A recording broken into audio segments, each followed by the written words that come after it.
Hi and welcome to another tutorial from Blender Insight, and this time I was thinking that we should do this chainmail armor pattern. Since we did scales the last time, I was thinking that this perhaps is the next natural thing to do. The thing with this one is not that it's really hard to do the pattern because it's just a ring. It's more to combine these rings that make this pattern hard, because it should be like on top on all these rings here if it's this ring here, and it should be below these rings here, and everyone is like connected into each other, and they should not touch. They can touch, but they should never intersect each other. So it's rather problematic to make this really good, but let's start, see how far we can get. So we need a UV, so Shift A, input, texture coordinate, then we have a UV, and if I take the base color, we have it like this. There will be a lot of rings, so we add a scale. And you can put that to like 5, just so we see, so we have something, and then we do a fraction to split it up, and then we have it like this. So every square will then be a ring later on.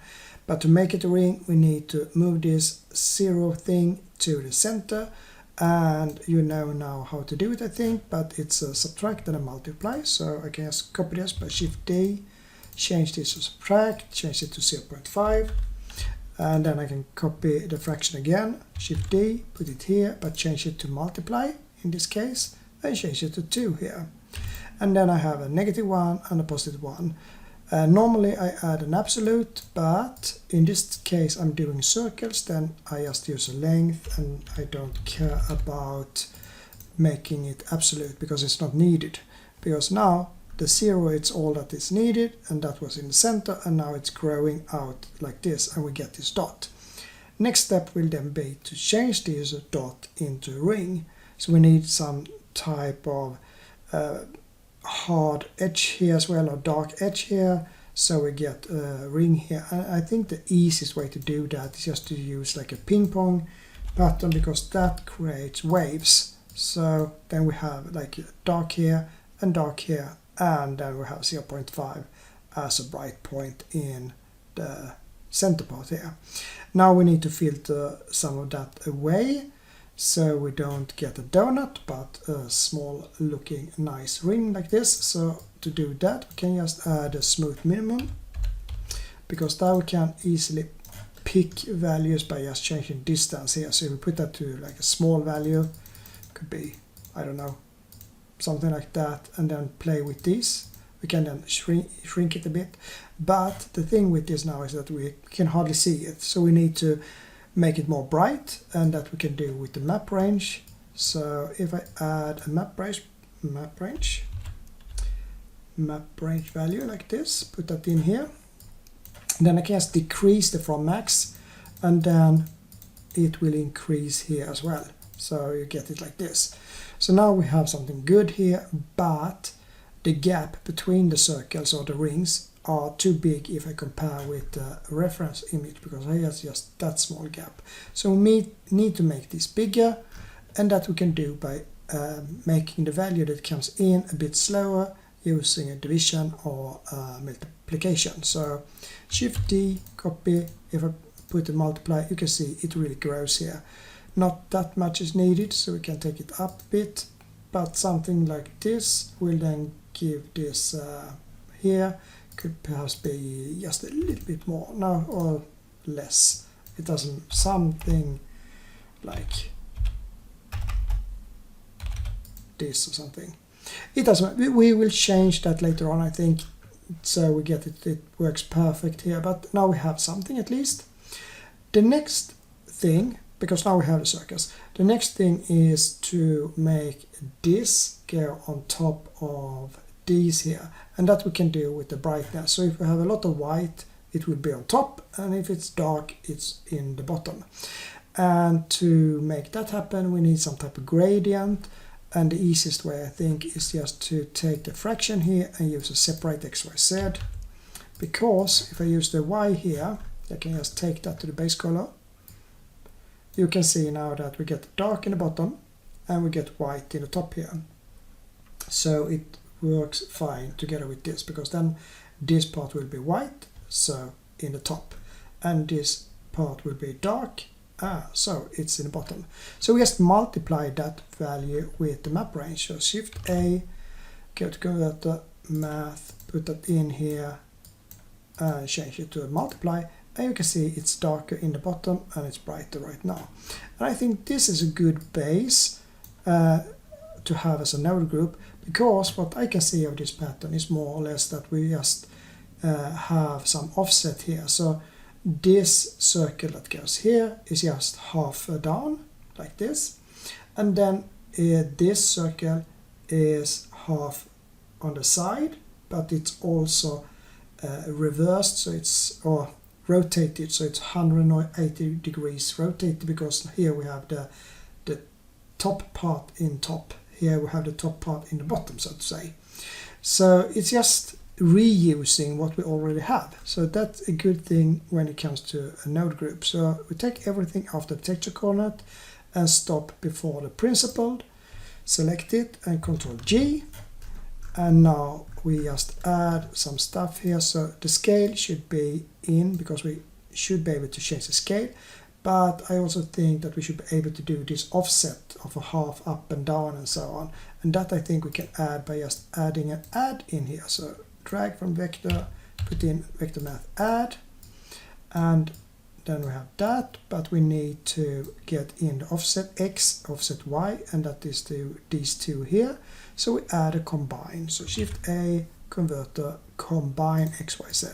So now we have those two, and we can just drag the X to the X or to the output or input here, and then we just change the name. So we know what this. So we go to the group here, double click on X, and we can call it just offset X.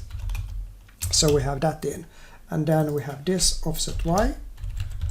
So now we have that in, and now it's time to make more node groups, or duplicate the node group. So we select group input, press tab. So now we have it like this, and we can put everything together like that. We can rename this, so go click on it, properties, and I don't know, rings could be a good name. So now we know what it is. The scale should be flexible, and we need the same scale on many. So we do an input, Shift A, input value, because then we can put the scale in here and just drag it out here when we do a duplicate. So now I can drag it here and put the UV here.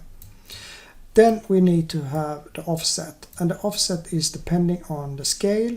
So if I have a scale of 1, the offset should be 0.5. If I have a scale of 2, the offset should be 0.25 if it's half of a half, and so on. And the easiest way to do that is just to do a division. So Shift A, converter math, put in a divide, and just put this in the bottom here, and that will be correct. And then we can just use that to move this. And in the first step, we have this in top, and then we should move it to the bottom here. So we put that into the Y. So we have it here, and then we combine both of these with the maximum to keep the brightest value on top. So Shift A, converter math, change it to maximum. Let's see, there we have it. Put that in, and that, and that. And now you get it like this in the starting point. So this looks great.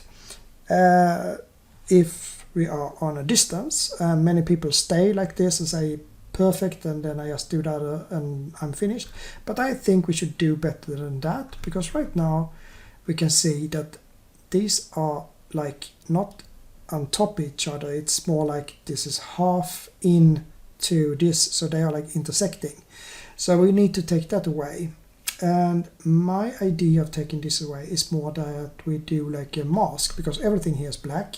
So if I do a black and white mask on the edges here, I can like cut off those parts that are intersecting and just keep the other part that is not intersecting in here, and on that using it in that direction or in that way we can make it look really nice.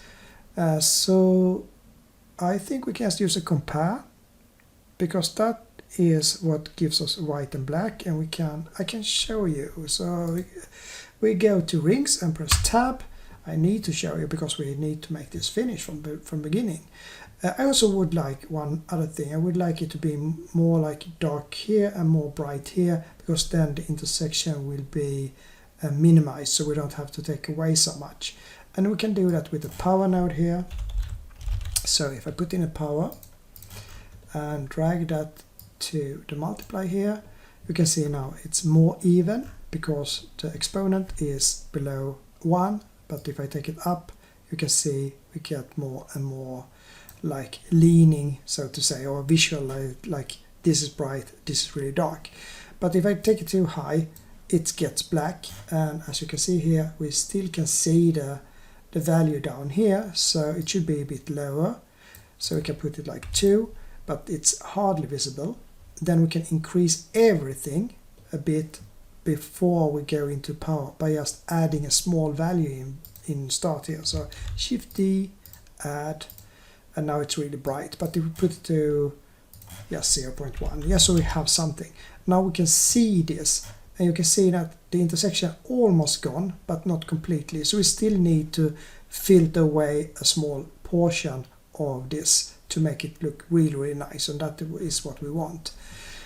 So my idea is in that case to put in a compare after the ping pong, because then I can show you right now that if I put in a compare here, it works like this, that a compare will give out white or black. It will give white if this value and this value is the same. So if it's true, then it will be white. If it's not the same, it will be black.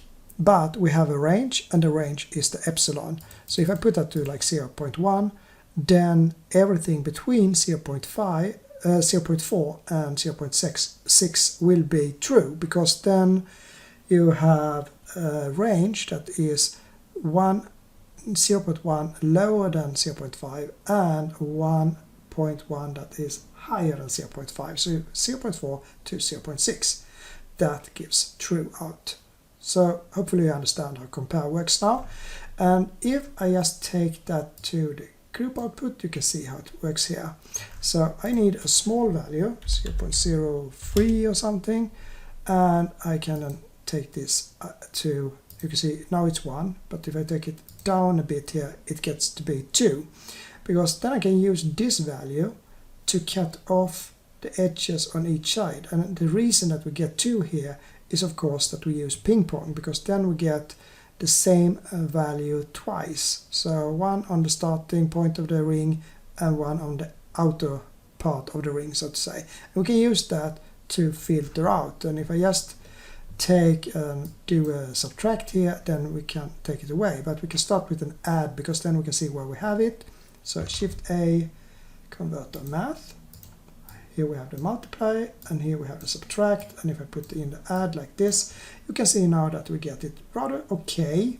So I think it could be workable as it is right now, and perhaps we just keep it like that, just as a starting point anyway. And could be that if I get it like this will be better, because then since I cut something away, then this will be smaller, so I take this multiply and decrease it a bit to make the circus bigger. So if I change this, I change everything. So I think this will be great, but we will not see the white, and we do that if we take subtract here instead for add. And if I do that now, you can see no intersection, because that is now cut off with the compare here.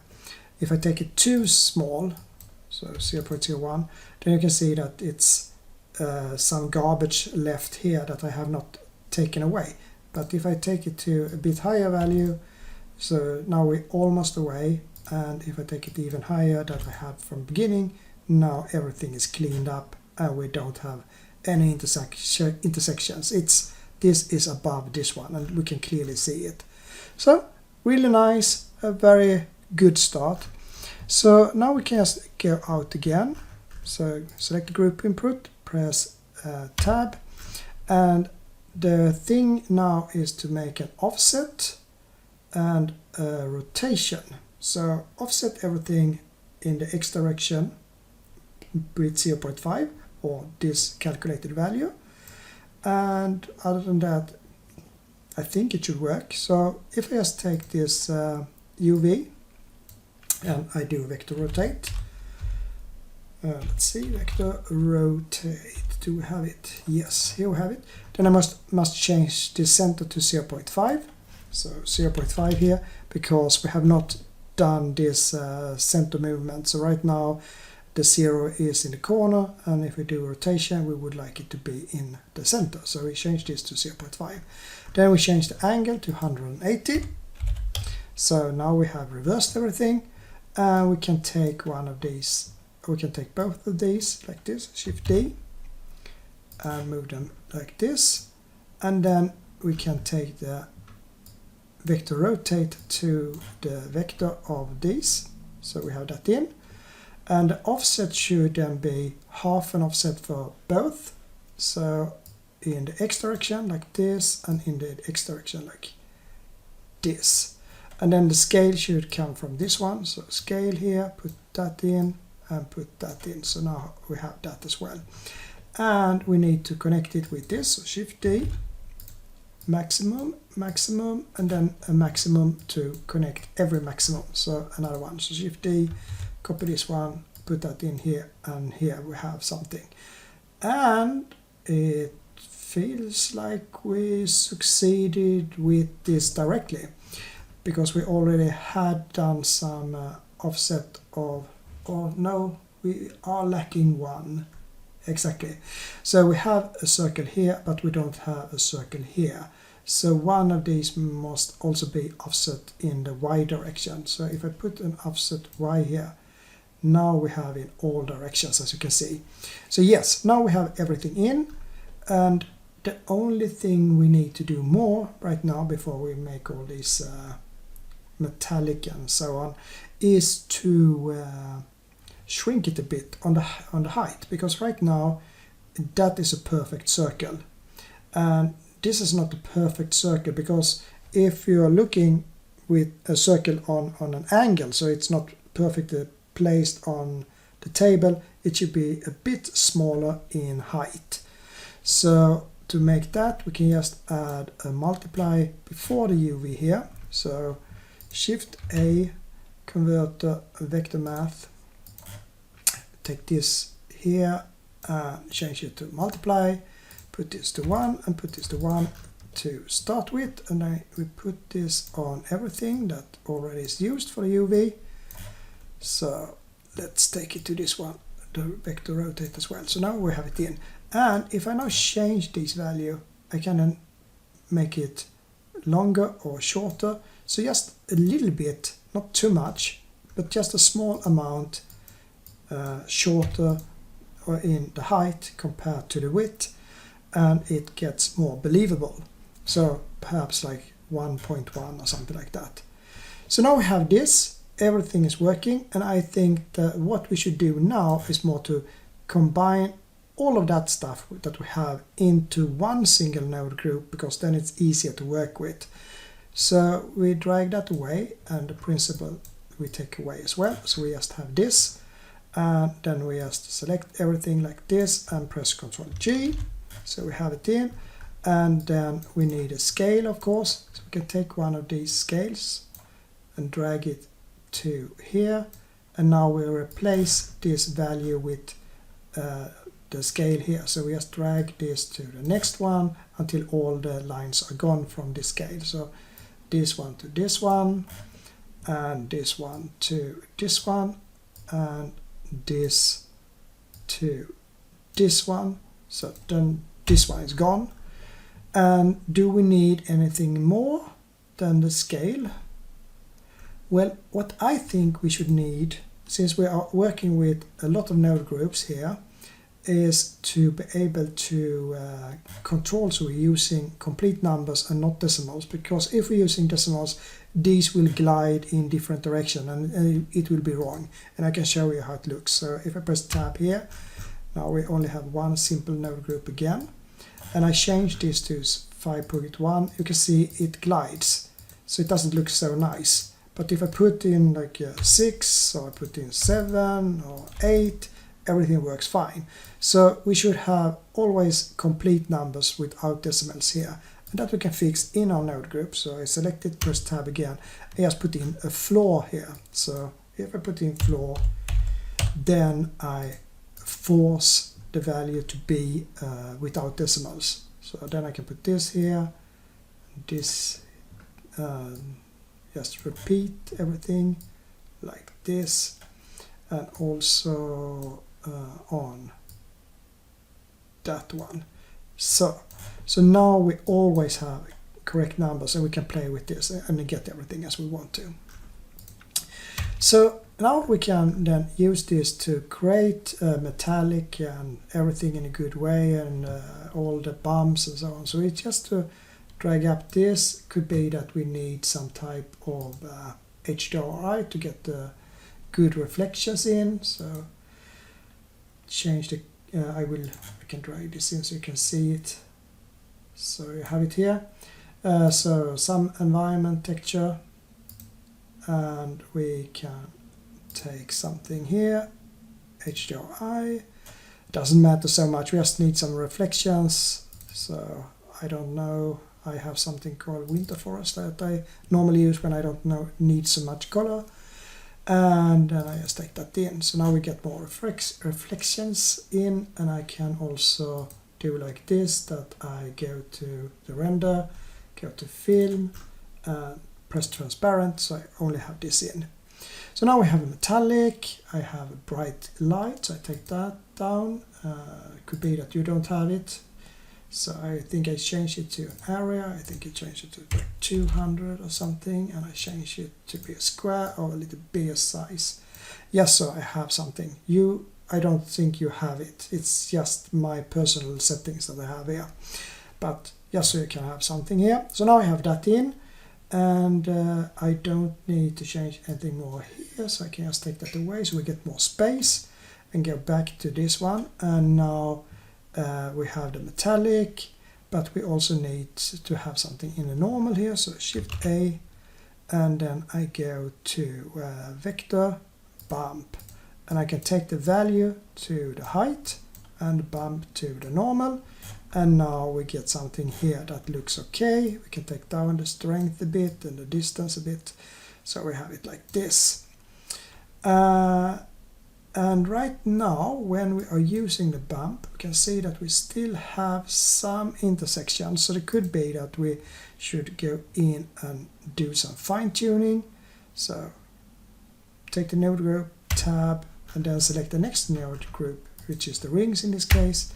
And here we can then change small values to get it perfect. So if I take epsilon to 0.4, for instance, you can see now that this will go away. So perhaps 0.041 or 42.